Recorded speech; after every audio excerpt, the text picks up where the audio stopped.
कैसे यश टुटेजा अपने ग्राहकों को फायदा पहुंचाने के लिए आला अधिकारियों को कैसे इस्तेमाल करता था, देखिए अगली कड़ी।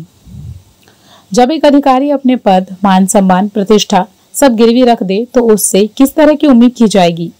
ऐसा ही कारनामा किया है भारतीय पुलिस से 2005 बैच के आरिफ शेख ने, जिसने अपने पद और भारतीय पुलिस से की गरिमा को तार तार कर दिया है। पहली कड़ी में हमने आपको बताया था कि किस तरह आरिफ शेख सारे नियम, कायदे, कानून को ताक में रखकर कानून की धज्जियां उड़ा रहा था और नतमस्तक होकर पूरे घोटाले के आरोपी के बेटे के आगे संवाद के इस सिलसिले में आगे की बात आपको और भी चौंका देगी। असल में इस संवाद का मकसद यश के जरिए यश के पिता अनिल टुटेजा, जो नान घोटाले के आरोपी हैं और पूर्व मुख्यमंत्री के सबसे नजदीकी अफसर रहे हैं, उस तक पहुंचना। यश अपना स्वार्थ साधने में लीन था और आरिफ अपना नंबर बढ़ाने के लिए यश की गोद में बैठते जा रहा था ताकि वह कैसे भी अनिल टुटेजा के करीब जा सके।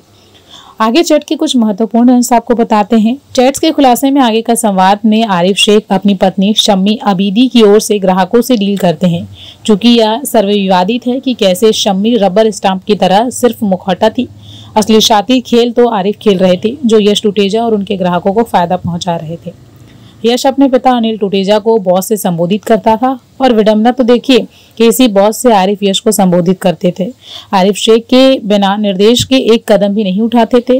कोई भी दस्तावेज हो, उसके पक्ष या विपक्ष, इस पर भी निर्णय लेने का काम यश टुटेजा ही करता था। 2019 के लोकसभा चुनाव से सम्मानित जनता ने भाजपा को एक बड़े जनधार के साथ सत्ता में बैठाया, मगर यह बात यश और आरिफ को नागवार गुजरी। 2019 के परिणामों के बाद आरिफ और यश दोनों ही काफी दुखी हुए और जनता के दिए मत को मूर्खता बताकर यह बात चैट्स में स्पष्ट रूप से दर्शित की है कि देश की जनता पूरी तरह से मूर्ख है, जो भाजपा को इतना बड़ा जनादेश दे रही है।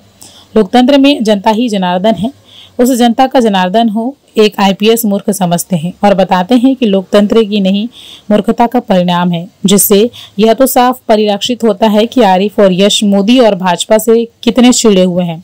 यह चिढ़ ही है जो इनके चैट्स में दिखलाई पड़ती है और एक आईपीएस अफसर जनता के मूर्ख बताता है। ब्यूरो रिपोर्ट, राष्ट्रीय जगत विजन न्यूज।